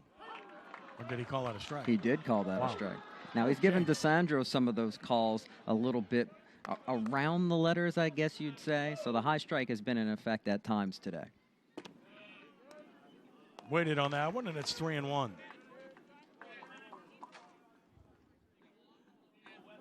You just ask for consistency. That's the key, whether you're giving the high strike or the low, what corners you're giving up. And ball 4. That pitch looked pretty good. Look at the pitcher. Gilberti staring in and asking, where was it? Like I said, consistency, and a pitch like that, certainly a pitcher expects to receive that call, and in that case you can see he's a little upset by it, and certainly putting a guy like Toops on base and knowing what he can do with his speed, that really can rattle a pitcher. So Gilberti's going to have to calm down. Might have evened out there. I might have made up for one, right? So Toops, again, we've documented his base running ability with his 22 steals, and they're up by 9. That would be the 10-run there rule, and there's a pickoff move to first. So with that in mind, if you're Shane Trosclair, do you stay aggressive? I would think so in this situation, given the circumstances. Another quick throw to first. Now Gilberti's quick to first base. And the reason for it is what I just documented. You have a chance to end this game. And in the case of ED White Catholic, this is their third game in 3 days. Right. So they're trying. They'd like to get out of here early if possible with the innings they've played and the pitching they've used. Tap foul behind the plate. Which is important to stress because it's not a sportsmanship issue. If you can end the ball game and wrap up the win, it's respect for your opponent. St. Charles Catholic is dangerous. By all means, try to put away the ball game via the mercy rule if you can. And Toops is always going to be aggressive. Of course, he was picked off last time at first by the lefty Patel. Throw to first, runner back. Of course, the Comets playing their fourth game in 3 days, including one that won 12 innings. So both teams really taxed over the last few days. Fortunately for St. Charles Catholic, this will be their last game this week. They won't play again until Monday. That was closer. About as much of a lead as Toops can get. Gilberti has a good move, which will give LeBlanc a real shot to throw him out if he runs. On the flip side for ED White Catholic, coming back from yesterday's heartbreaker, a district loss where they had it won at Kaplan, bouncing back at home against another good program like they have today really helps the spirits. Hard hit ball up the middle is a base hit. Toops will check in at second as Colin DeSandro has his second hit of the game. 2 on, 1 out, and a base hit away from possibly ending it are the Cardinals with Rhett Rugel to the plate. Once again, just a good piece of hitting, going down and coming up with a solid line drive through the middle for a hit. This ED White Catholic team does a great job up and down their lineup from what we've seen today of simply hitting the ball where it's pitched and putting solid bat on ball. In the air to left, it's playable. Lorio surrounds it and catches it. Runners hold, 2 gone.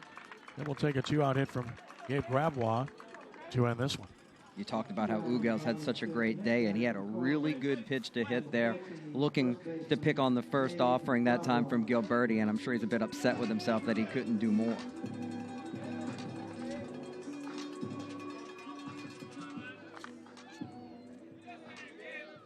Maybe it's because he wasn't hitting with 2 outs like he was earlier. Needed that extra pressure. You never know.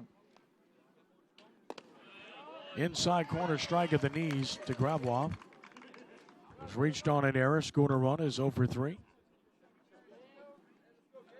Toops second, the run that matters. Colin DeSandro at first. Went through with the throw even though Toops was there. You don't want to abort that. Bad things happen when you do so. Mere there in plenty of time, but it was one of those slow moves where the ball can slip out of your hand when you try to pull it back at the last minute. So no question, go through with the easy throw. Quickly in the hole, 0-2, Gravois against Gilberti. Now the time off coming to the Comets might not be so great after their performance in the field early in this ball game. That's one you don't want to have your last game of a stretch before rest, particularly when you know your coaching staff's not going to be too pleased with you. Jammed him with a fastball. Count remains 0-2.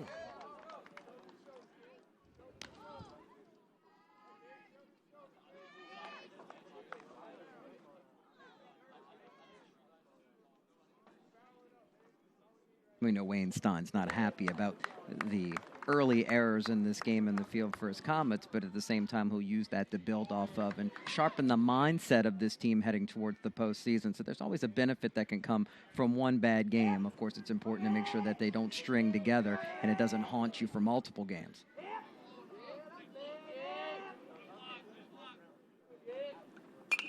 And staying alive, Gravois battling Gilberti. We'll see a 5th pitch. Wayne Stein actively involved regardless of the score, as you might imagine. Clear your mind and take it situation by situation. He wants to see his team execute no matter what the score is either way. Towards short for Gilbert. Gloves it, throws it, and out at first. In the inning, no runs and a hit. 2 runners stranded. They've left 6. We've played 5. And it's 10-1 ED White Catholic on the first NBC Bank Prep Showcase.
For all the latest news on high school, college, and pro sports in Louisiana, be sure to visit sportsnola.com.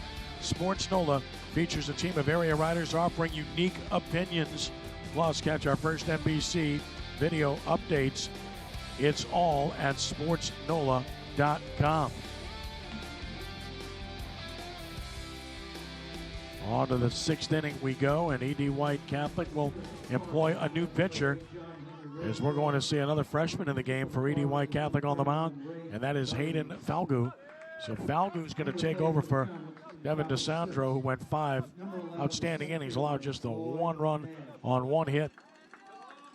And he hit a batter, walked 1, and struck out 4 in an outstanding performance, well on his way to his 7th win. And now we get Hayden Falgout. Tell you about him in a moment.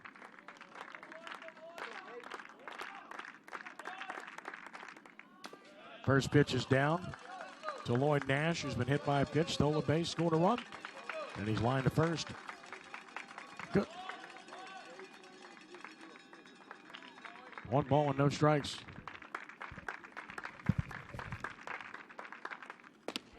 Strike is called. It's 1-1 on Nash. Okay, we have an update here. That's actually Rafe Blades. Okay, so it's Blades, not Falgout, the number change. Fly ball left center field, should be caught. There for the catch, 1 out. So it's Blades on the mound. Let's correct that. Once again, Rafe Blades, a senior right-hander, taking over. So tell us a little bit about Rafe Blades. Blades 1-0 on the year. He's pitched just 6 innings, given up only 2 hits, but here's the key. 9 walks so far with 6 strikeouts and a 4.67 ERA. So control clearly an issue for a young man, just a freshman pitching on the varsity. Delivers a strike to Mir, 0-1 the count. Blades actually a senior. He's trying to get this thing advanced here. And a strike, it's 0-2. Blades a basketball player as well for the Cardinals. That fits his physique a little bit more than pitcher. I can imagine that he's quite effective with that length on the inside on the hardwood. Plenty of multi-sport stars on these 2 teams. 0-2 to Mir's a breaker that is fouled out of play right side. So it remains 0-2. And so far, if you're E.D. White, you're happy that Brandon Lejeune not being here doesn't hurt you, not having your closer at this point with a 9-run lead. Another 0-2. Foul back. Mir remains alive. Hoob is on deck.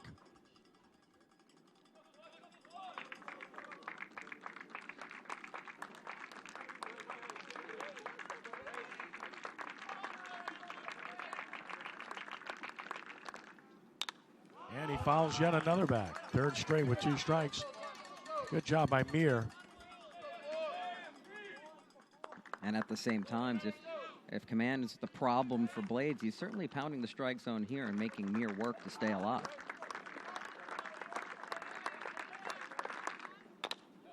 Chops it foul. And again, 4 that he's fouled off with 2 strikes. You watch Blades, he's got that ability to pitch on a downward plane because of his height. To really bear the ball down, you'd think he'd be effective if he can throw strikes as a ground ball pitcher. Struck him out looking, outside edge, 2nd out of the inning. Blades, as mentioned, a basketball player for the E.D. White Catholic Cardinals. He was in the Bayou River All-Star Shootout, which we had on WHNO recently. So good opportunity to check him out on the hardwood as well. Nothing like the high school experience, being able to play multiple sports. Delariu bats, singled. He's had a sacrifice fly, RBI, 1 for 1.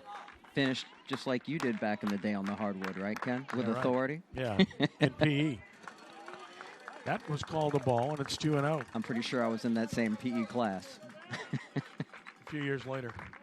I've touched the rim before. That's why the good Lord made ladders. Ball high, 3-0. I touched the rim. I not only touched the rim, I dunked. So take that. Wow. At home on the Tiny Tot goal when our children were babies. With the Nerf and the breakaway Absolutely. rim, I love those. I had one too. Felt glorious. Look out. Pitch hit him. Would have been ball 4 anyway. Moved to first base. Uber, well-built young man. Wasn't phased at all, or at least didn't show it. Took it on the shoulder like a champ and took his base. See right here, just turned away from it. And knows it certainly wasn't intentional with a 10-1 deficit. Happy to be on base, help his team. Red LeBlanc takes a strike. He's walked and struck out.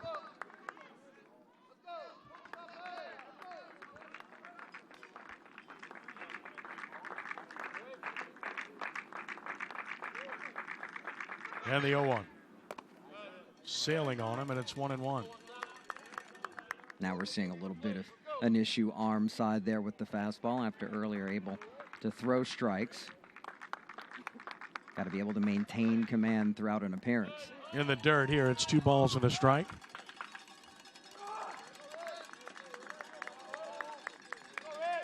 So Only hard to one hit split. for the Comets in this game. The Oops single in the 4th. Splitting your attention between so many sports and being an effective pitcher can be quite the challenge, though. Takes extra time to be able to refine it. It's an art. It's a craft. Well, we see a lot of football, baseball combination players that we've detailed on the showcase this year. But we don't see many basketball, baseball. We've seen one at Rummel with Gabe Rivera. But the season's obviously locked together. Strike is called, and it's full 3-2, the most unusual combination, as we've documented on the first NBC Bank Prep Showcase, is the wrestling baseball combination of Ben Wisniewski from Brother Martin. Runner goes, strike 3 called, inning is over. Blades fans a couple, a runner stranded. The Comets have left 3, bottom of the 6th coming, EDY Catholic 10, and the Comets 1.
This copyrighted telecast of the first NBC Bank Prep Showcase may not be retransmitted, reproduced, rebroadcast, or otherwise distributed or used in any form without the express written consent of WHNO TV Channel 20 and, of course, Ken Trahan.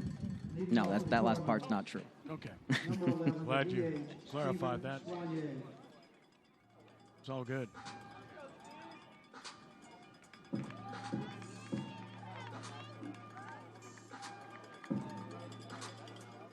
Ready to roll here as we go to the bottom of the 6th inning. Steven Saunier takes a strike call. He has a single, an RBI, a run scored. Gilberti's looked good since taking to the mound for the Comets. And that'll be an infield hit.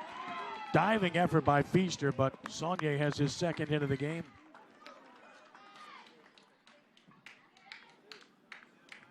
Again, Feaster's been busy down there at the hot corner today. That one, a difficult play to make as he got handcuffed a little bit on the dive. The ball a little bit more in on his body than he expected. Would have been awfully difficult for him to recover and throw the runner out anyway. Well, for me, as we look at Shane Trosclair, flashing signals, something like, go hit it. The guy stepping in right now is our star of the game, Joe McGoey. 3 2-out RBI singles in a row in this game. He'll need an extra base hit to produce another run here. Took a ball down. DeSandro was really good. 5 innings, 1 hit, 1 run. But when you deliver not just 3 for 3 and all with RBIs, good move to first. Again, we told you he's got a good move. But when you do it with 2 outs each and every time, that's special. I mean, that's really good. No doubt about it. And somebody who has been able to step in there and put the ball in play and hit it sharply, too. Not cheap hits from McGooey today. Definitely a star and somebody that's helped spur on these big rallies for this lineup, including that 6-run bottom of the second. Over the mound towards second baseman for the force. Base runner stopped and tried to let the second baseman play it and see if he could avoid a tag if necessary. But the force play is made, so there goes the perfect afternoon from McGooey. One gone. He'll run the bags. Number 10, the second baseman, Eli Sternfeld. Here's Eli Sternfels, who's doubled, singled, 2 for 3, and he has 2 RBI. Another quick throw to first. Gilberti working on that move, and he's dirtying some base runners in the process. McGooey with 10 stolen bases. Gilberti gets ahead of Sternfels. You look at their lineup depth in this lineup. Everybody but 2 in this lineup today batting over 300 for ED White Catholic. Tells you about the outstanding offense that they possess. And we mentioned particularly at home, they tend to put up runs in bunches. They're difficult out here, and they're certainly comfortable in the friendly confines. Runner going, swing and a miss. Tag is not there. Stolen base for McGooey, and again, that's the potential winning run. That's why they're running here. It's no balls and 2 strikes. Pretty good snap throw there by LeBlanc behind the plate. Unfortunately, the throw on the wrong side of the bag. You want to put it towards the first base side to give the snap tag the best opportunity to throw out a quick runner. That time a better throw than we've seen earlier, but the out not able to be recorded.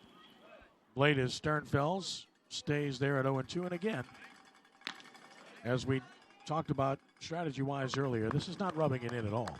It's a chance to end the game. That run represents the potential game ender, so you go for it. And that's what ED White Catholic is doing. And this is good work for Gilberti working his way back. So everybody's benefiting from this right now in a 9-run game. That's back to the screen. Now the potential winning runs to third on a wild pitch. And now Sternfels will try to make contact, and the infield's going to have to come in. 1-2 the count. Big opportunity for Sternfels to add to his very nice day. Hit it hard, hit it low, and a chance to work it through for a game-ending hit. Up in the zone, it's 2-2. 2 balls and 2 strikes.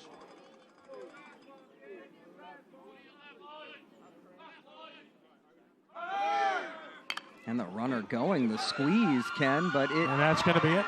Will it? Did he catch it on the deflection? He didn't catch. They say he caught the did. ball in the Wow. deflection. Wow. Ball popped out of the glove, ends up in another glove, ends up being a double play, and the inning is over. Got to see that again. What an unusual play. And here it is. In the end, mere the definition of a shoestring catch off the glove of Boob and making the game-saving, at least for the moment, play. Unusual, but effective double play turn. Let's go to the 7th. ED White Catholic 10-1 over St. Charles Catholic.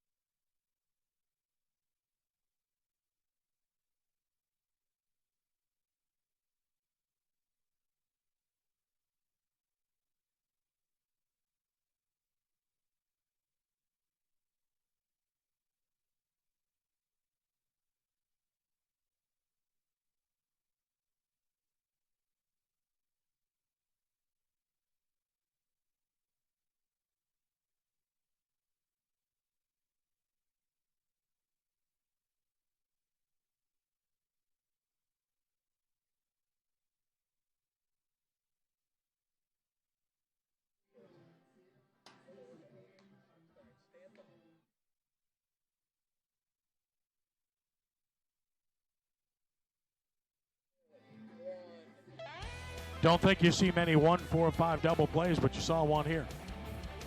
Yes, that is pretty much one that you're not going to see very often unless you're watching this great first NBC prep showcase. Oob making the saving catch off the deflection, and then presence of mind to know what he needs to do to complete the double play and keep this ball game going into the 7th inning. And we'll have another new pitcher here as E.D. White goes to a left-hander. They're trying to finish this one off. And the new pitcher for E.D. White is Austin Alvarez. The junior Alvarez takes over for the Cardinals, who becomes the third pitcher of the game. Blade's got an inning worth of work and hit a batter, struck out two in a scoreless frame, and now gives way to Austin Alvarez. Jude? Alvarez with good numbers on the year, as you can see, a 5-1 record, pitching 24 2/3 innings, giving up just 19 hits and a 1.42 ERA. Clearly a young man who knows how to find the strike zone. Hard hit ball left side. He'll give up a base hit to start the seventh. So a good start for the Comets, only their second hit of the game, as Nick Lorio is aboard with his first hit. And the Comets will not go down without a fight, as Chase Tomplan will make his way to the plate. Proving our point, continuing the battle here in this situation. They didn't want to get run ruled, and they don't want to walk away here with just 1-1. So they'll try to add on to it and walk away with some positives from a game that started awfully roughly for them, down 9-1 after just 2 innings. Tomplan takes it away, ball one. Fastball from Alvarez, running away from the hitter. As Jude alluded to, gaudy numbers for Austin. This could turn. Shortstop to second for one. Second baseman to first for two. 6-4-3 double play. And the Cardinals are an out away from a win. And the batter will be Evan Feaster. Feaster is flying to right, fly to left, and this was just perfectly struck for a double play possibility. Good job by Zush, and a good turn by Sternfels. Plenty of time. So, two gone. Way to go, Nat. Great camera work.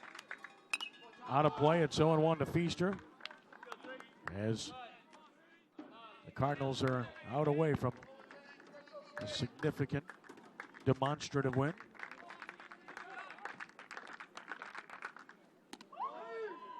That one was a flopper for a ball. Best way to describe it.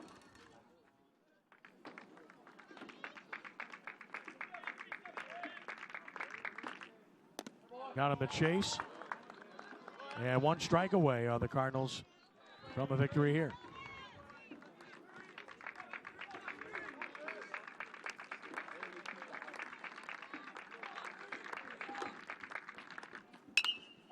Straight up to shoot, foul territory.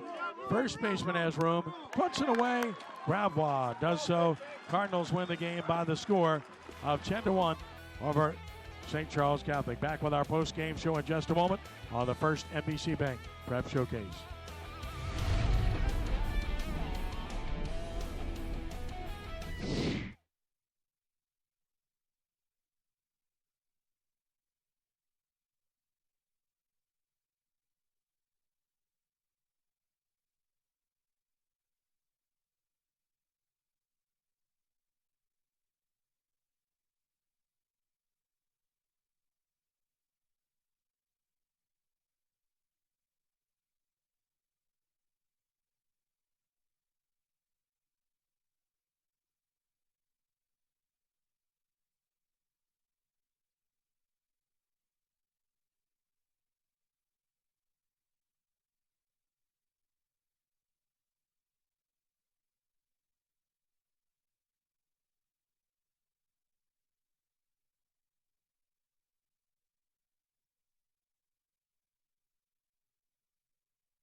Yeah, can you hear me? Get Magui? Is that what we're talking about?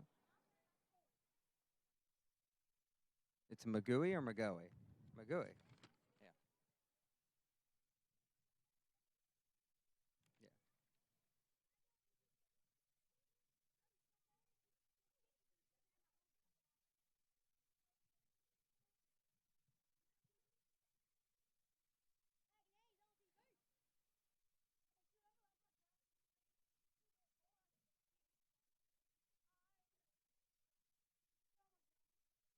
Gotcha. Okay.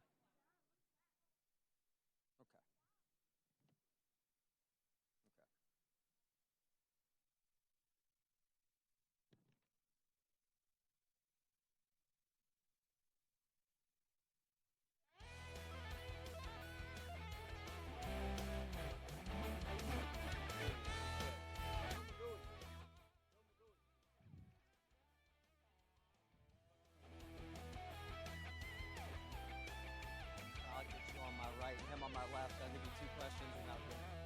Thanks, Greg. Okay. Whatever y'all want.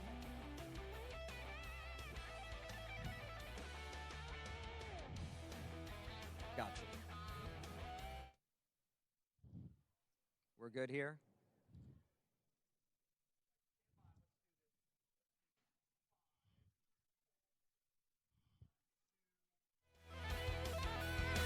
Impressive performance by the E.D. White Catholic Cardinals. They beat St. Charles Catholic 10-1. Let's check in with Jude Young with the winners. With the winning head coach of E.D. White, Shane Trostclair, and after a tough district loss coming into this one, playing a really good St. Charles Catholic team, pretty much everything you could ask for. It was outstanding effort by our guys. We put yesterday behind us. We came play E.D. White baseball at home. We played fast. We scored often and early, and we finally played championship defense that led for a victory. And putting the pressure on with the bats and keeping rallies going. Your guys getting good swings and putting the ball in play, particularly with 2 outs with those 2 early big innings. Talk about the work that it takes to be able to have a team that's able to do that as often as the Cardinals do. It's all mentality. Our guys are confident. They know to play with passion, play with heart, and play fast, and that's what we talk about every day. But our guys are veteran ball players. They're a confident group. They put yesterday behind them. The sun came up today, and they went back to work for me. I couldn't be more proud of my guys. Congratulations, Coach, as we're joined by one of the stars of the game, Joe McGooey. 3 base hits, 3 runs driven in, and all of that work with 2 outs. Congratulations on the effort. And talk about those big at-bats to get those rallies started, to take advantage of those early mistakes by St. Charles Catholic and to jump out with the early lead. Coach always says timely hits, and that's what happened. You just got to stay focused with 2 strikes and put the ball in play, basically, and let the team effort do the rest. And you have a solid lineup from top to bottom. Everybody can hit and do damage. Makes it easier to know you're going to have RBI opportunities and brings the pressure, though, to try to keep the ball moving when those rallies get started. I know you're excited to play on such a good team, number 1 seed, and have the opportunity to perhaps bring home a state championship here to Thibodaux. Yes, sir. It starts with a team. A team's got to do it, and individually it can happen, but if there's not a team effort, then it's no state championship. And the team wanting to get in on the action and the celebration. Congratulations to E.D. White. Back up to you, Ken. All right. They obviously watch a lot of television, but they're having fun, and that's a good thing. And they should be, because they're an awfully good team. As E.D. White improves to 26-6 with a convincing 10-1 win over St. Charles Catholic. 10 runs, 13 hits, 1 error, 6 left for the Cardinals. 1 run, 2 hits, 4 errors, 3 left for the Comets. Devin DeSandro 7-1 with the win. Nick Roberts 5-2 with the loss. An hour and 48 minutes to play. E.D. White Catholic routs St. Charles Catholic by the score of 10-1. Thanks for joining us. Our high school baseball coverage on WHNO concludes next week with a pair of games beginning Tuesday. Check your listings at sportsnova.com for the matchups and broadcast times. Once again, your final score, E.D. White Catholic 10, St. Charles Catholic 1. For Jude Young and our entire WHNO crew, I'm Ken Trahan from Thibodaux saying thanks for joining us. Be a good sport, and God bless you one and all. Rounding third and heading home. So long.